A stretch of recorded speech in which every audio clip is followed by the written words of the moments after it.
A Tale of Two Cities by Charles Dickens. Book 3, The Track of a Storm. Chapter 4, Calm and Storm.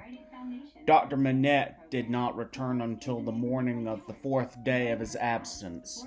So much of what had happened in that dreadful time as could be kept from the knowledge of Lucy was so well concealed from her that not until long afterwards, when France and she were far apart, did she know that 1,100 defenseless prisoners of both sexes and all ages had been killed by the populace, that 4 days and nights had been darkened by this deed of horror, and that the air around her had been tainted by the slain. She only knew that there had been an attack upon the prisons, that all the political prisoners had been in danger, and that some had been dragged out by the crowd and murdered. To Mr. Lorry, the doctor communicated under an injunction of secrecy on which he had no need to dwell, that the crowd had taken him through a scene of carnage to the prison of La Fosse, that in a prison he had found a self-appointed tribunal sitting, before which the prisoners were brought singly, and by which they were rapidly ordered to be put forth to be massacred, or to be released, or in a few cases to be sent back to their cells. That presented by his conductors to this tribunal, he had announced himself by name and profession as having been for 18 years a secret and unaccused prisoner in the Bastille, that one of the bodies so sitting in judgment had risen and identified him, and that this man was Defarge. That hereupon he had ascertained, through the registers on the table, that his son-in-law was among the living prisoners, and had pleaded hard to the tribunal, of whom some members were asleep, and some awake, some dirty with murder and some clean, some sober and some not, for his life and liberty.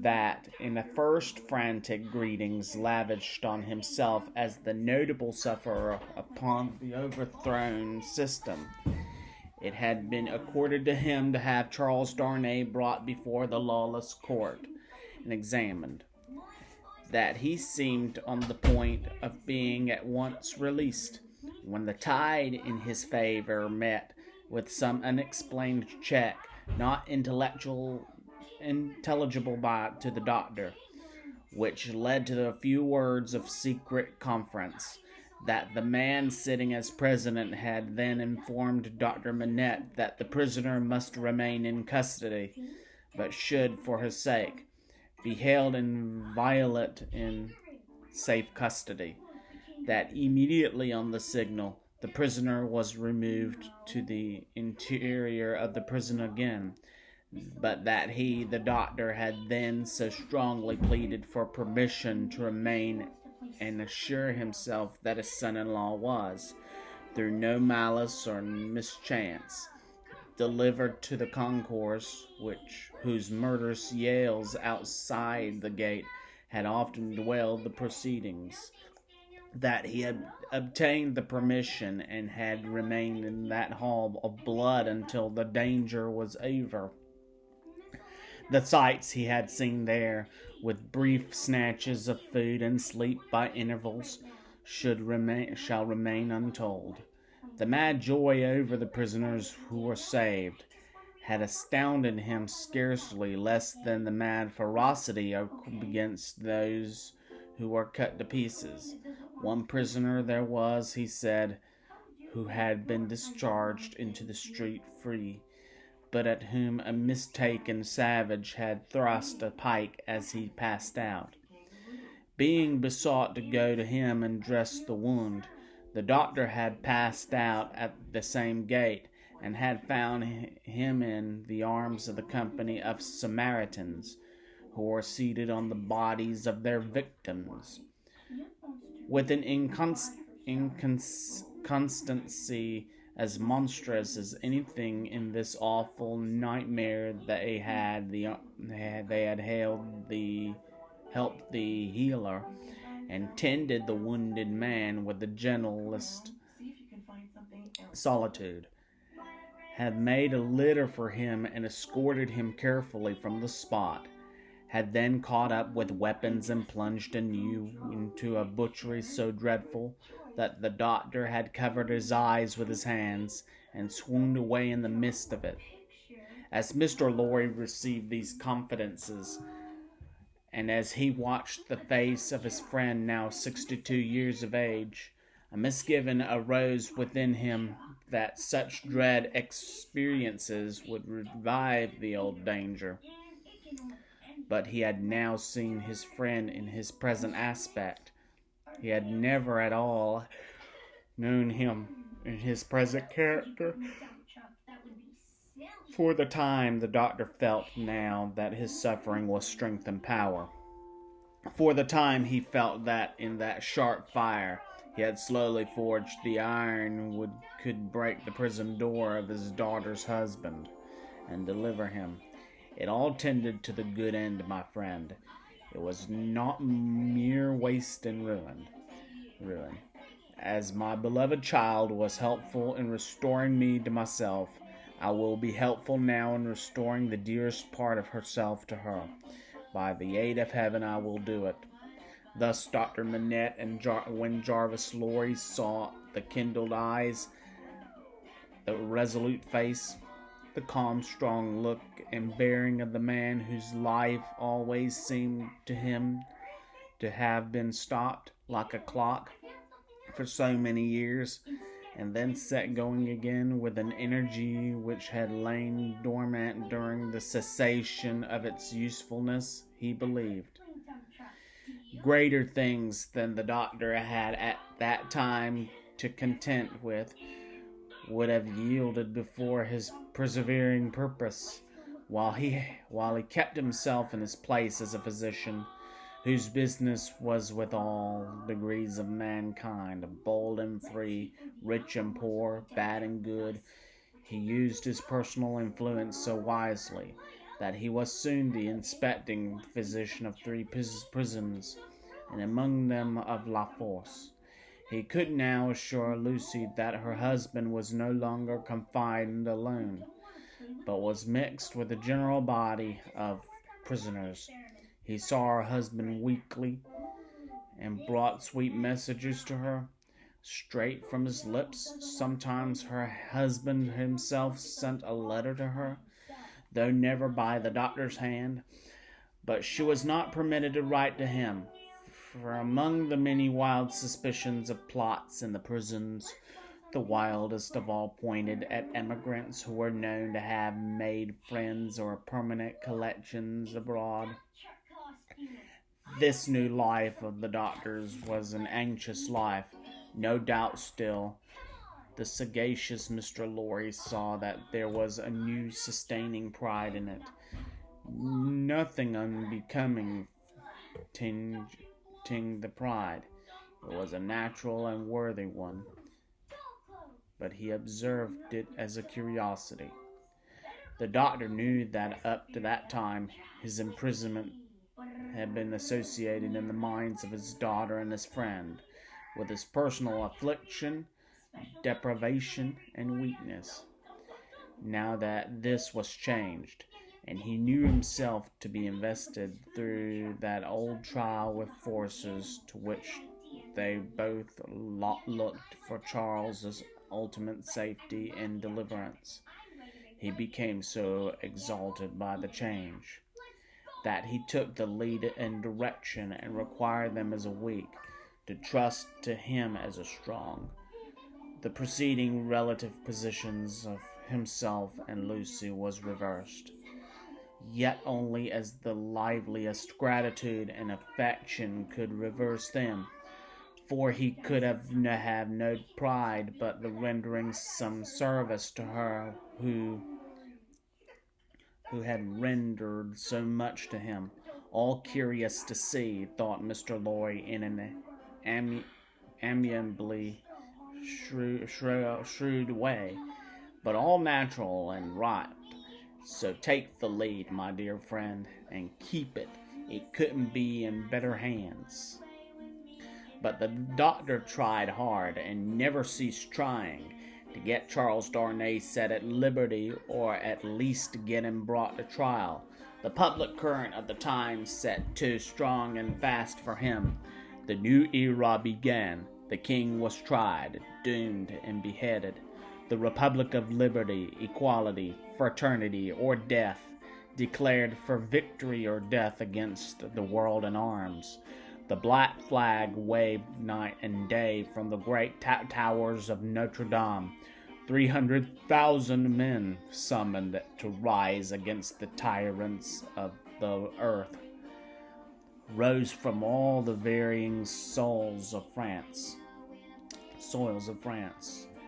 as if the dragon's teeth had been sown broadcast and had yielded fruit equally on hill and plain, on rock and gravel and alluvial mud, under the bright sky of the south and under the clouds of the north, in vale and forest, in the vineyards and the olive grounds, and among the cropped grass and the stubble of the corn, along the fruitful banks of the broad rivers, and in the sand of the seashore. What private solicitude could rear itself against the deluge of the year one and liberty? The deluge rising from below, not falling from above, and with the windows of heaven shut, not open. There was no pause, no pity, no peace, no interval of relenting rest, no measurement of time, though days and nights circled and as regularly as when time was young, and the evening and morning were the first day. Other count of time there was none. Hold of it was lost in the raging fever of the nation, as it is the fever of one patient, now breaking the unnatural silence of the whole city. The executioner showed the people the head of the king, and now it seemed almost in the same breath the head of his fair wife, which had had 8 weary months of imprisoned widowhood and misery to turn it gray. And yet, observing the strange law of contradiction which obtains in all such cases, the time was long when it flamed by so fast. A revolutionary tribunal in the capital, and 40 and 50,000 revolutionary committees all over the land. A law that suspected, which struck away all security for liberty or life, and delivered over any good and innocent person to any bad and guilty one. Prisons gorged with people who had committed the offense, and could obtain no hearing. These things became the established order and nature of appointed things, and seemed to be ancient usage before they were many weeks old. Above all, one hideous figure grew as familiar as if it had been before the general gaze from the foundations of the world, the figure of the sharp female called La Guillotine. It was the popular theme for jests. It was the best cure for headache. It infallibly prevented the hair from turning gray. It imparted a peculiar delicacy to the complexion. It was the national razor which shaved close. Who kissed La Guillotine, looked through the little window and sneezed into the sack. It was the sign of the regeneration of the human race. It superseded the cross. Models of it were worn on breasts from which the cross was discarded, and it was bowed down to and believed in where the cross was denied. It sheared off heads so many that it and the ground it must polluted were a rotted red. It was taken to pieces like a toy puzzle for the young devil, and was put together again when the occasion wanted it. It hushed the eloquent, struck down the powerful, abolished the beautiful and good, 22 friends of high public mark, 21 living and one dead. It had lopped the heads off in one morning, in as many minutes. The name of the strong man of old Scripture had descended to the chief functionary who worked it, but so armed he was stronger than his name's sake, and blinder, and tore away the gates of God's own temple every day. Yeah. Among these terrors, and the broad belonged to them, the doctor walked with a steady head, confident in his power, cautiously persisted in his end, never doubting that he would save Lucy's husband at last. Yet the current of the time swept by, so strong and deep, and carried the time away so fiercely, that Charles had lain in prison 1 year and 3 months when the doctor was thus steadily unconfident. So much more wicked and distracted had the revolution grown in that December month, that the rivers of the South were encumbered with the bodies of the violently drowned by night, and prisoners were shot in lines and squares under the southern wintry sun. Still the doctor walked among the terrors with a steady head. No man better known than he in Paris at that day. No man in a stranger's situation, silent, humane, indispensable in hospital and prison, using his art equally among assassinations and victims. He was a man apart. In the exercise of his skill, the appearance and the story of the Bastille captive removed him from all other men. He was not suspected or brought in question any more than if he had indeed been recalled to life some 18 years before, or were a spirit moving among mortals.